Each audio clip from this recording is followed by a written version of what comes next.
Salut les amis, j'espère que vous allez bien. Et voilà, je m'appelle Noah, je suis un être de lumière nouvelle génération avec un processeur 6.0. Donc voilà, moi je suis adapté à la 4D, à la 5D et je voudrais vous annoncer que mon papa, petit à petit, arrive dans ce nouveau paradigme ici en Dordogne. Voilà, maintenant je vais lui passer le relais parce qu'il a quelque chose à vous dire. Il a même plusieurs choses à vous dire. Donc voilà, je lui passe le relais et au plaisir de vous retrouver. Coucou. Voilà, j'aurais bien aimé faire cette vidéo en marchant dans le jardin, mais il pleut. Mais certaines choses doivent sortir depuis un moment d'ailleurs. Donc c'est le moment de les sortir. T'es d'accord? Ouais, regarde les voisins. Voilà. Euh, que dire, comment le dire? Alors, j'aimerais bien nommer cette vidéo La sagesse du chaboté. White fort. Eh bien, écoutez, j'ai eu le plaisir de voir un dessin animé qui m'a fait vibrer récemment. Et ça m'a fait vachement plaisir. Parce que moi, je considère qu'un film, personnellement, est bon quand je vibre. C'est-à-dire que quand je l'ai terminé, je me sens bien, je suis heureux, j'ai des pulsions de créativité, de joie. C'est arrivé pour plein de films, hein, plein de films de Christopher Nolan.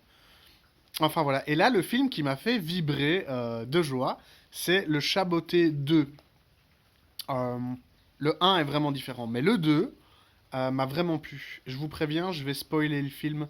Donc si vous l'avez pas vu, bah, vous pouvez couper cette vidéo ou tout simplement écouter ce que j'ai à dire et puis le regarder parce qu'il est vachement bien.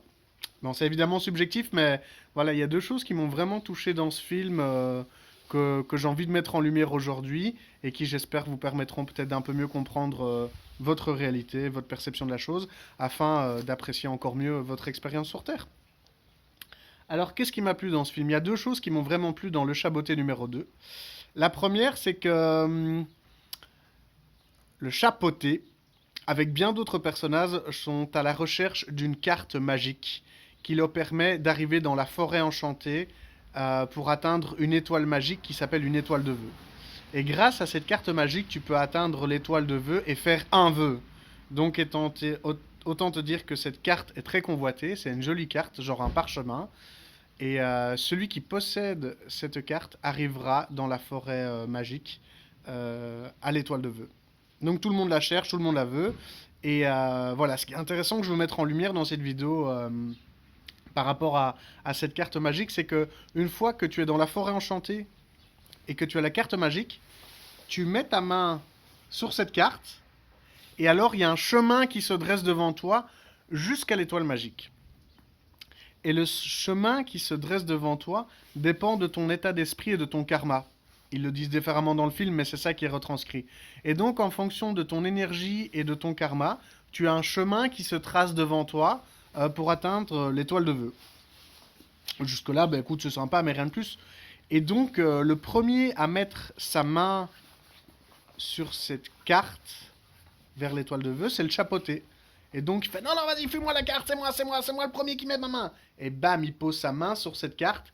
Et d'un coup, cette forêt enchantée se transforme dans un chemin, celui du chapeauté, pour atteindre l'étoile de vœux. Et le chemin qui se dresse devant lui, c'est un chemin, mais horrible, quoi. Où t'as un chemin de lave, avec juste des petites pierres qui a l'air méga dangereux, puis t'as la forêt de la solitude, et puis t'as les montagnes du désespoir pour arriver à l'étoile de vœux. Et là, le chapeauté regarde ça en mode putain, mais c'est un chemin de merde, c'est nul. Et là, t'as sa copine, une petite chatte, qui est très jolie d'ailleurs, Kitty patte de velours, qui fait vas-y, fais-moi la carte, moi, je vais le faire, moi je mets la main, ça va être mieux. Et alors, c'est à son tour, elle pose sa main sur cette carte, et là, d'un coup, la forêt enchantée se retransforme, prend une toute autre configuration. Et là, c'est un chemin de nouveau, mais horrible, où c'est des gaz, des vapeurs violentes, du poison, parsemé de petites pierres pour y arriver. Enfin, le chemin impossible et désagréable au souhait, quoi. Et puis, t'as les montagnes de la solitude, les marais du désespoir, et quoi, le désert de la nostalgie. Et là, ils se regardent tous genre, putain, mec, ton chemin est aussi pourri que le mien, quoi, waouh!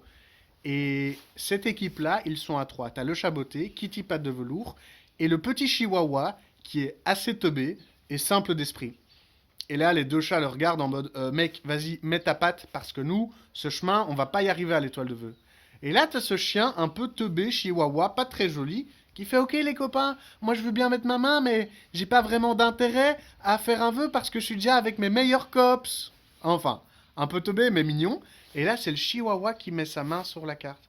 Et waouh, d'un coup, la forêt enchantée se transforme et d'un coup, ça devient le passage de roses odorantes, suivi de la rivière de la détente, pour ensuite passer dans les montagnes multicolores pour atteindre l'étoile de vœux. Et là, t'as un chemin mais magnifique qui s'annonce, qui est beau, qui est funky, qui est très bisounours. Et, euh, et ça m'a interpellé en fait. Ça m'a interpellé, ça m'a ramené en fait à une sagesse donnée par Gwenka, quelqu'un que j'ai suivi quand j'ai fait 10 jours de silence, qui disait, c'est une sagesse qui moi me fait vibrer. Si ça vous fait vibrer, tant mieux. Sinon, ben tant pis. La sagesse qui donnait est que au moment où on quitte notre corps, il y a un énorme sankara, c'est-à-dire une énorme mémoire inconsciente qui ressort à notre conscience et qui va nous projeter dans cette conscience pour la suite de notre vie, hors du corps. Donc en gros, il explique que quand tu décèdes, quand tu quittes ton corps, eh ben, tu as une mémoire qui ressort, et c'est cette mémoire-là, cette vibration-là, qui va amener ta conscience dans ce type de vibration-là. Exemple, tu quittes ton corps à 120 ans, heureux, posé, satisfait, en disant ben, j'ai mené la vie de rêve que je voulais, je suis serein, je suis posé, la mort peut venir me chercher. Eh bien, tu as une mémoire, consciente ou inconsciente, qui revient à ton esprit, idéalement à ton troisième œil, et tu plonges dans cette mémoire pour atteindre une réalité vibratoire qui correspond à ça, qui est une réalité une réalité vibratoire de sérénité, de joie, de quiétude, ce que j'espère de tout mon cœur avoir quand j'aurai terminé mon passage sur Terre.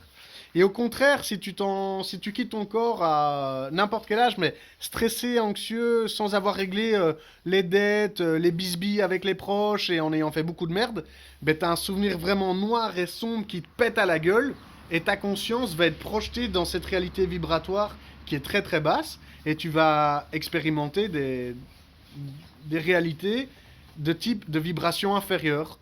Tu as les enfers chauds, les enfers froids, sur plusieurs niveaux, hein. Mais je pense par exemple aux violeurs et dealers de coke qui meurent à 50 ans d'une overdose. Ben, au moment où il quitte son corps, tu as une mémoire très dense, très lourde et violente qui lui pète à la gueule, et il plonge dans ce monde de manque, de souffrance, d'addiction, et sa conscience va continuer un certain temps dans ce type de vibration-là pour expérimenter ce qu'il a expérimenté. Moi, ça me fait vibrer. Je sens personnellement qu'au moment où je vais quitter mon corps, ben, y a une belle mémoire qui va ressortir, loin d'être parfaite, mais une belle mémoire qui va me permettre de projeter ma conscience dans un monde, j'imagine, de 4, 5, 6, 7, 8e dimension. J'ignore encore, mais voilà, je sens vraiment qu'il y a un beau souvenir où j'ai envie de quitter la Terre avec un vrai sourire sur les lèvres. Je prends une parenthèse, je me détends parce que je me rends compte que je vais rien dire d'autre. J'avais prévu de dire autre chose, mais je vais rester sur cette idée-là jusqu'au bout et la partager. Au moment où je vais quitter mon corps, je sens qu'il y a une belle mémoire qui va sortir. Il y a quelque chose de doux et d'apaisant où je sais que quand je vais quitter mon corps en conscience, ben, j'aurai un vrai sourire de pacha, de gros chat. Et je vais sentir dans mon cœur que c'est le moment que je quitte la Terre en toute sérénité. Et il y a un sankara, c'est comme ça que ça s'appelle, une mémoire assez profonde qui va ressortir. Je vais la voir, je fais waouh, une licorne! Et je plonge dans ce monde-là et je continue le cheminement de mon âme dans d'autres dimensions afin de grandir, d'apprendre et d'expérimenter encore bien d'autres choses. J'ai trouvé ça bien illustré dans Le Chaboté 2. Donc je vous encourage à aller voir ce film ou à le télécharger. Je trouve un film d'animation assez vibrant. Et je termine cette vidéo par la conclusion du film, donc gros spoiler, mais que j'ai vraiment bien aimé. Et la conclusion de ce Chapeauté 2 est que bah, à la fin, le chapeauté il fait pas de vœux, Miss Kitty elle fait pas de vœux, le chien il fait pas de vœux, et ils sont en train de regarder des feux d'artifice au loin dans une ville en se disant bah en fait on n'a rien besoin de plus, tout ce qu'on a besoin est ici, et en fait je suis heureux avec toi petite chatte et petit chien, et le chien il est tellement ravi d'être avec ses deux copains, et la chatte elle décide d'ouvrir son cœur, pas que la chatte décide d'ouvrir son cœur à ce chapeauté, Et passe un moment à trois en toute quiétude, en toute simplicité. Et c'est ce que je vous souhaite pour la fin de cet hiver, le début de ce printemps. C'est un moment en toute simplicité, en toute quiétude, où j'ai vraiment envie que nous réalisions tous qu'on n'a rien besoin de plus. Que tout ce dont nous avons besoin est là. La famille, les amis, l'abondance de nourriture, l'abondance de sagesse et l'abondance d'amour. Voilà. Plein de joie, plein d'amour. J'espère vous avoir éclairé d'1% votre conscience et je vous souhaite une agréable journée.